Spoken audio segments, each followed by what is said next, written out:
Hello, જય માતાજી, જય શ્રી કૃષ્ણ. મિત્રો, આજની વાર્તા શરૂ કરીએ પહેલાં વિડીયો ગમે તો લાઇક અને શેર કરી દેજો.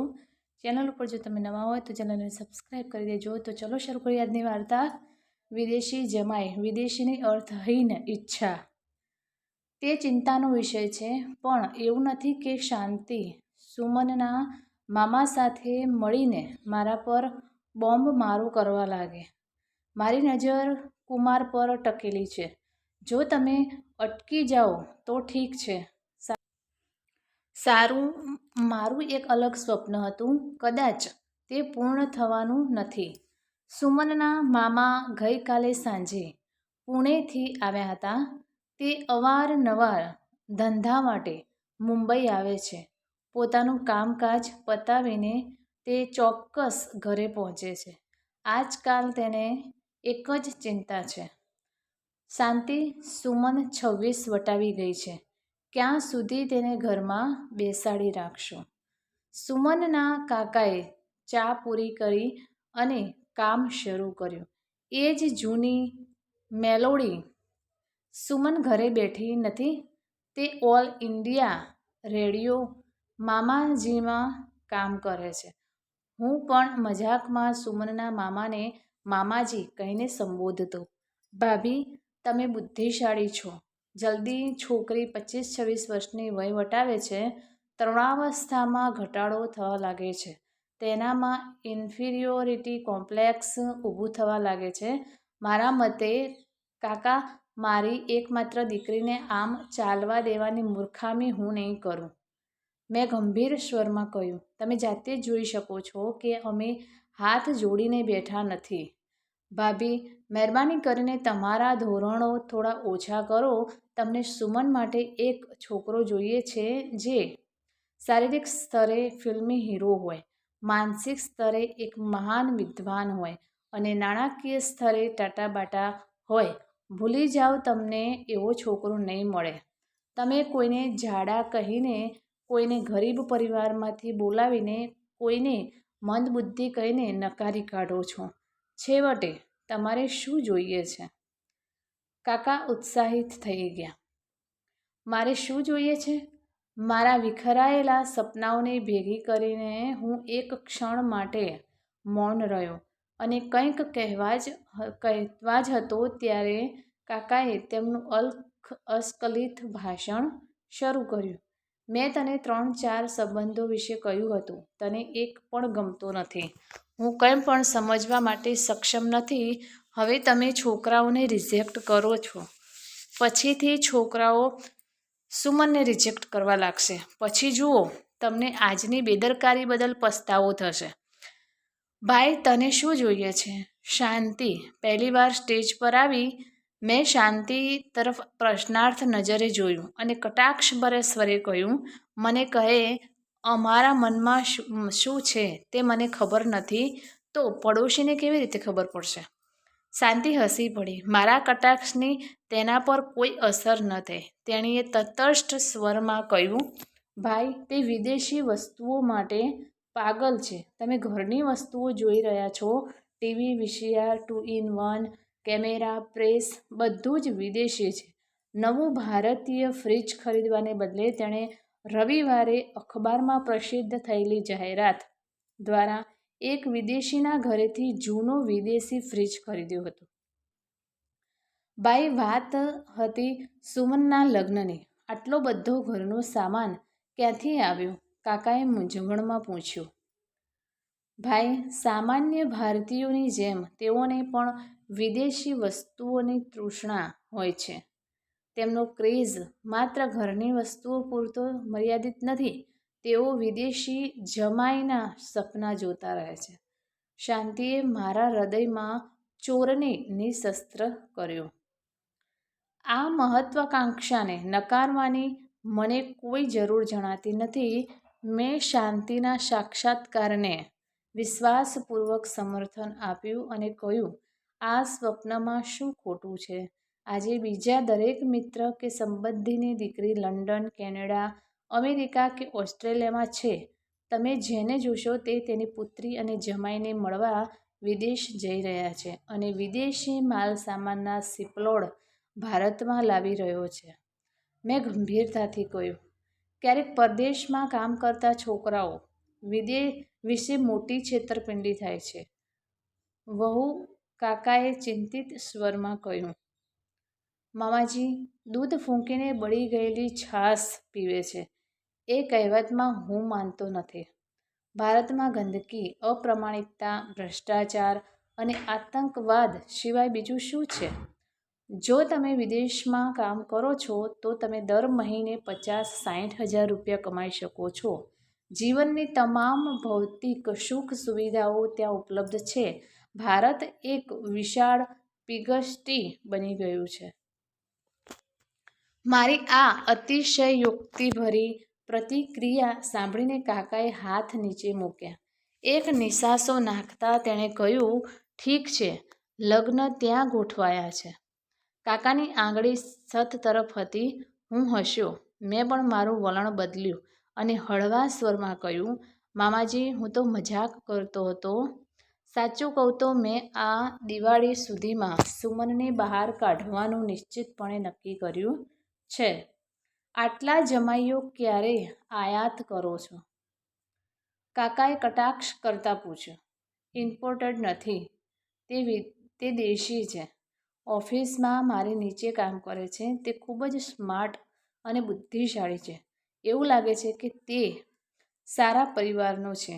તેઓ કોમ્પ્યુટર એન્જિનિયર છે, પરંતુ વહીવટી સેવામાં જોડાયો છે.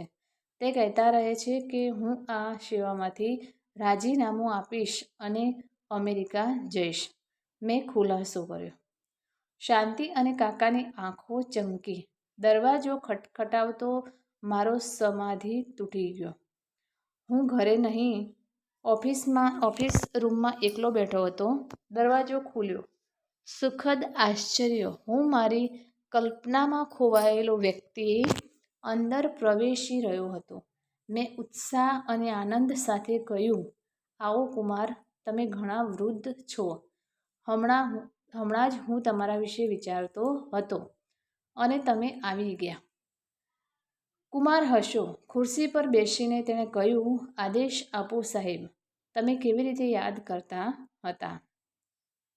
મેં વિચાર્યું કે ગોળ ગોળ વાતો કરવાને બદલે સીધો હુમલો કરવો વધુ સારું રહેશે. મેં ટૂંકમાં કુમાર સમક્ષ મારી ઈચ્છા વ્યક્ત કરી. કુમારે ફરી હસીને અંગ્રેજીમાં કહ્યું, સર, હું માત્ર બેટ્સમેન નથી, મેં રન પણ બનાવ્યા છે. તમારા ખાતામાં એક સદી. સર, હું મૂંઝાઈ ગયો. આકાશમાંથી અંડરવર્લ્ડમાં પડ્યો. તેથી કુમાર અપરિણિત નથી, તે પરિણિત છે. તે માત્ર પરિણિત નથી, તેને એક બાળક પણ છે. ક્રિકેટની ભાષાની નમ્રતાના આવરણ હેઠળ તેણે મારી મહત્વાકાંક્ષાને બરબાદ કરી નાખી. કદાચ હું મારા તૂટેલા સ્વપ્નની દુર્ઘટના સહન કરી શક્યો નહીં. તેણી ખુલ્લી પડી. સર, લાગે છે કે તમે તમારી દીકરીના લગ્નની ચિંતામાં છો. જો તમે કહો તો. આટલું કહીને કુમાર અટકી ગયો. હવે શું કહેવાનું બાકી છે? હું નિરાશ અને હતાશ બેઠો રહ્યો. સાહેબ, શું તમે ઈચ્છો છો કે તમારી દીકરી વિદેશમાં કામ કરતા એન્જિનિયર સાથે સંબંધ રાખે? કુમારના અવાજમાં સંકોચ હતો. બે આંખો હોય તો અંધ માણસ શું ઈચ્છે? કુમારની વાત સાંભળીને હું ચોંકી ગયો. તરત જ ટિપ્પણી કરી શકાય નથી. સર, કેટલાક લોકો તેમની દીકરીઓને વિદેશ મોકલવામાં અચકાય છે, પરંતુ આજના જેટ યુગમાં અંતરનું મહત્ત્વ શું છે? તમે મૈસૂરથી દિલ્હી કરતાં વધુ ઝડપથી કેનેડાથી દિલ્હી પહોંચી શકો છો. મારી અંદરના સાગરમાં આનંદની લહેર ઉછળી રહી હતી, પણ મારા આવેગને કાબૂમાં રાખીને મેં શાંત સ્વરે પૂછ્યું, તારી નજરમાં કોઈ છોકરો છે? તે શું કરે છે? તે કયા પરિવારનો છે? તે કયા દેશમાં છે? સર, મારો કોલેજ કાળનો એક મિત્ર છે.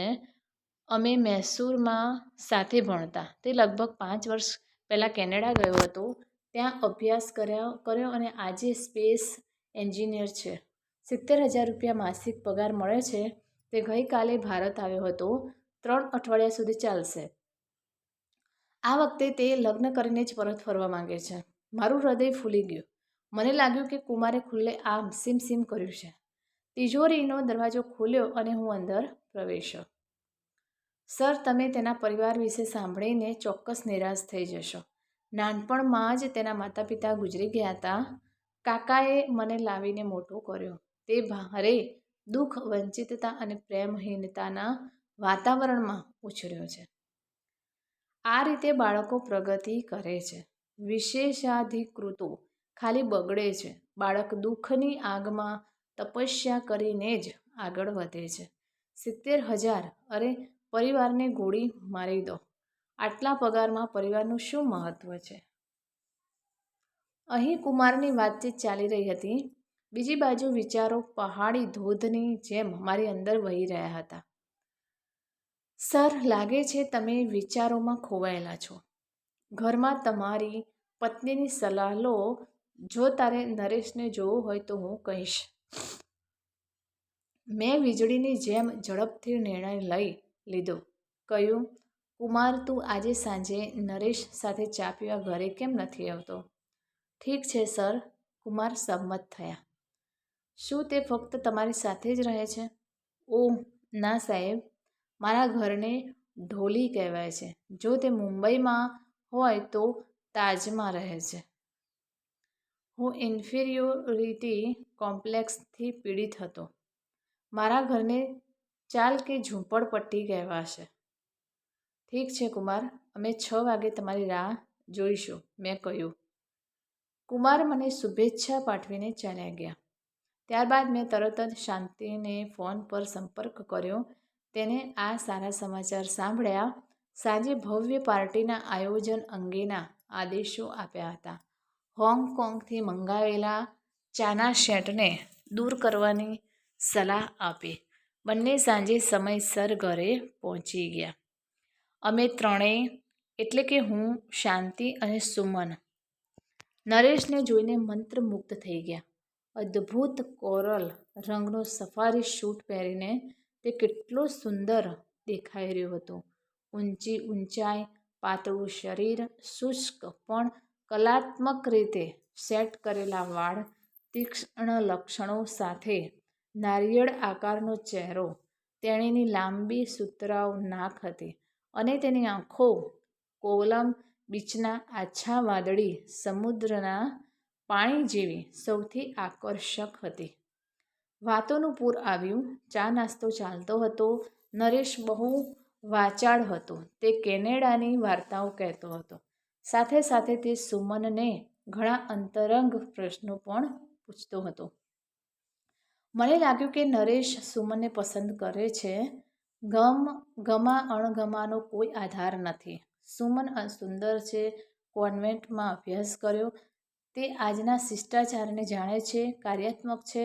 તેમના પિતા સરકારી વૈજ્ઞાનિક સંસ્થામાં વરિષ્ઠ વહીવટી અધિકારી છે. તો પછી તેને બીજું શું જોઈએ? લગભગ 8 વાગે શાંતિએ સમજદારી બતાવતા કહ્યું, રાજા પુત્ર, જમવાનો સમય થઈ ગયો છે.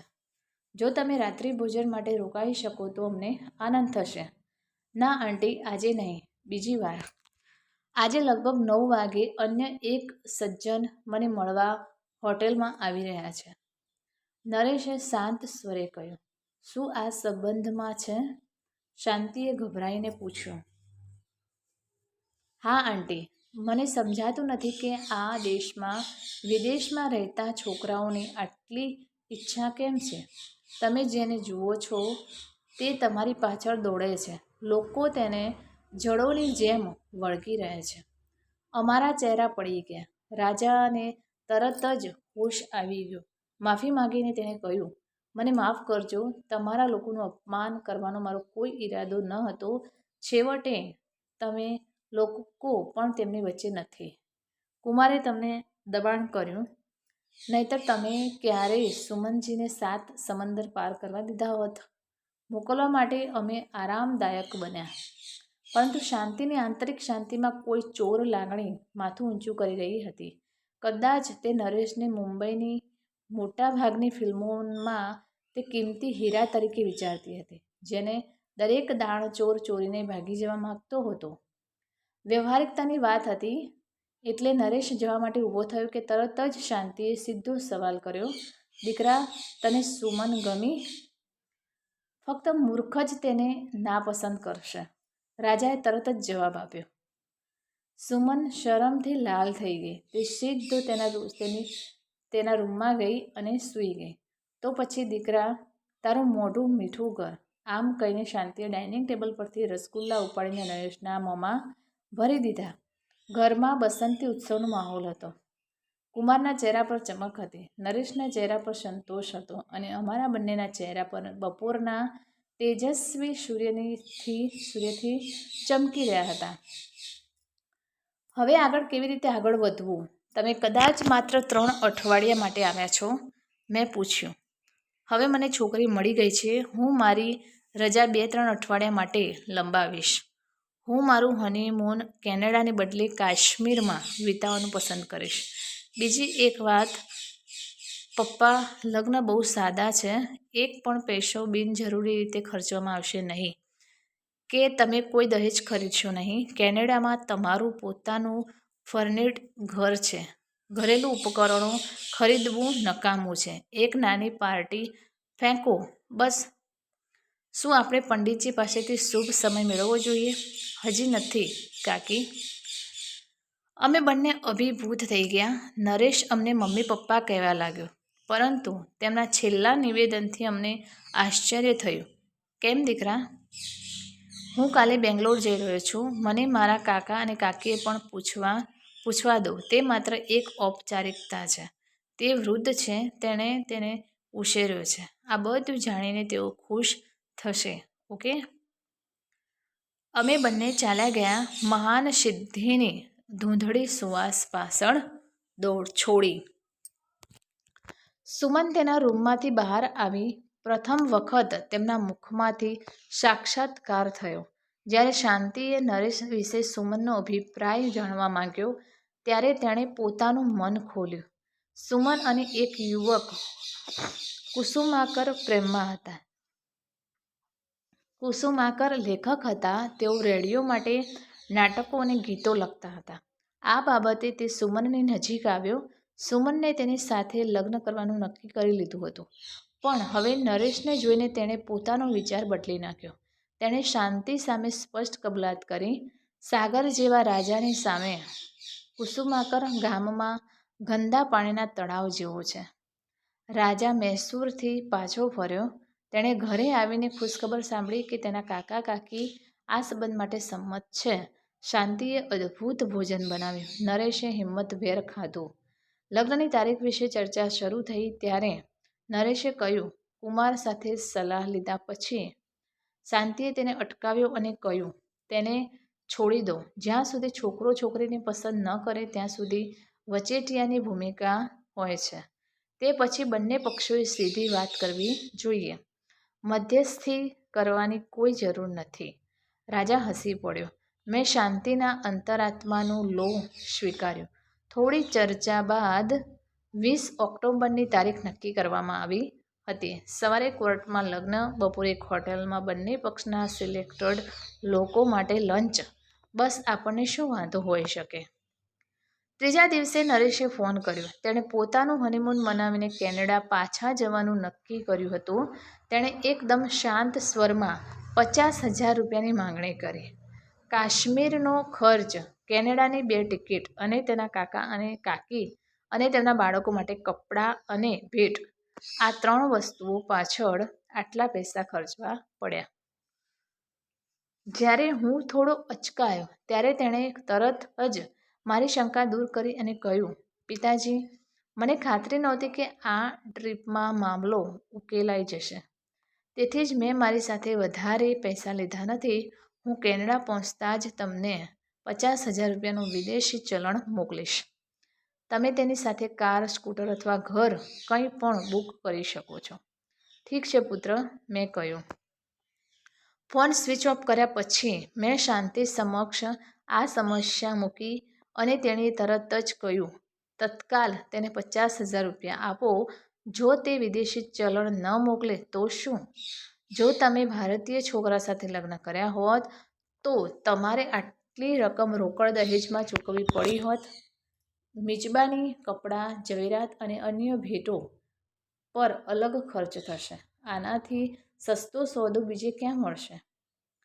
મેં ઓફિસના પ્રોવિડન્ટ ફંડમાંથી પૈસા ઉપાડ્યા અને ત્રીજા દિવસે હું નરેશને તાજમહેલ હોટલના તે રૂમમાં મળ્યો અને તેને 50,000 રૂપિયા આપ્યા. જે બાદ મેં 5 સ્ટાર હોટલમાં 100 લોકો માટે લંચ બુક કરાવ્યું હતું. આમંત્રણ પત્રો પણ છાપવા દેવામાં આવ્યા. સુમન અને શાંતિએ લગ્ન માટે કેટલીક સાડીઓ અને ઘરેણાં ખરીદવાનું શરૂ કર્યું. દીકરીને કંઈક આપવું હતું. 10મી ઓક્ટોબરની આસપાસનો સમય હતો. નરેશે 3 દિવસથી કોઈ અગત્યના કામ માટે દિલ્હી જવાનું કહીને ફોન કર્યો હતો. પરત ફર્યો બાદ તે સુમન સાથે ખરીદી કરવા પણ જશે. સુમને દિલ્હી જવા માટે મુંબઈ એરપોર્ટ પર નરેશને વિદાય આપી. 2 મહિના વીતી ગયા. નરેશ પાછો આવ્યો નથી. 20મી ઓક્ટોબર હંમેશ માટે વીતી ગઈ. આમંત્રણ પત્રિકાઓ છપાઈ હતી પણ સદનસીબે મેં તેનું વિતરણ કર્યું ન હતું. મેં તાજ હોટેલમાંથી પૂછપરછ કરી. નરેશ નામનો કોઈ વ્યક્તિ ત્યાં રોકાયો ન હતો. પછી કોના રૂમમાં બોલાવીને મારી પાસેથી 50,000 રૂપિયા લીધા. માત્ર એક રહસ્ય જ હતું. મેં કુમારને ફોન કર્યો. જ્યારે મેં તેને આખી વાત કહી તો તેણે ઠંડા સ્વરે કહ્યું, હું કહી શકતો નથી કે મારા મિત્રએ તમને આ રીતે દગો કેમ કર્યો, પરંતુ તમે લોકોએ માત્ર એક મીટિંગ પછી મને સાફ કરી દીધો. તમારે તેને પૈસા આપતા પહેલાં મને પૂછવું જોઈતું હતું. હવે હું શું કરી શકું? સારું, મને એક વાત જાણવા મળી. તેના કાકા અને કાકી લાંબા સમયથી મૃત્યુ પામ્યા છે. મને સમજાતું નથી આ બધું કેવી રીતે બન્યું. મારા માથા પરથી વિદેશી જમાઈનું ભૂત ઉતરી ગયું છે. હું સમજી ગયો છું કે આજના શિક્ષિત પણ બેરોજગાર યુવાનો આપણી આ નબળાઈનો ભરપૂર ફાયદો ઉઠાવી રહ્યા છે. અત્યાર સુધી આપણે સાંભળતા હતા કે પરદેશી જમાઈઓ કોઈ છોકરીને લઈ જાય ત્યારે દગો કરે છે, પણ નરેશે મારી આંખ ખોલી છે. સુમનની વાત કરીએ તો તેને પહેલો આઘાત સહન કરવામાં થોડા દિવસો લાગ્યા. પાછળથી શાંતિ દ્વારા મને ખબર પડી કે તેણી અને કુસુમાકર ફરી મળવા લાગ્યા હતા. જો બંને લગ્ન કરવા સંમત થાય તો હું દખલ નહીં કરું. તો મિત્રો, આ કહાની તમને કેવી લાગી તે કોમેન્ટ કરીને જરૂર જણાવશો. અને વિડીયો પસંદ આવ્યો હોય તો લાઈક અને શેર કરજો તથા ચેનલ પર નવા હોય તો ચેનલને સબસ્ક્રાઈબ જરૂરથી કરજો. ફરીથી મળીશું આવા જ એક નવા વિડીયો સાથે, વાર્તા સાથે. ત્યાર સુધી નમસ્તે, જય માતાજી, જય શ્રી કૃષ્ણ, હર હર મહાદેવ. Thanks for watching.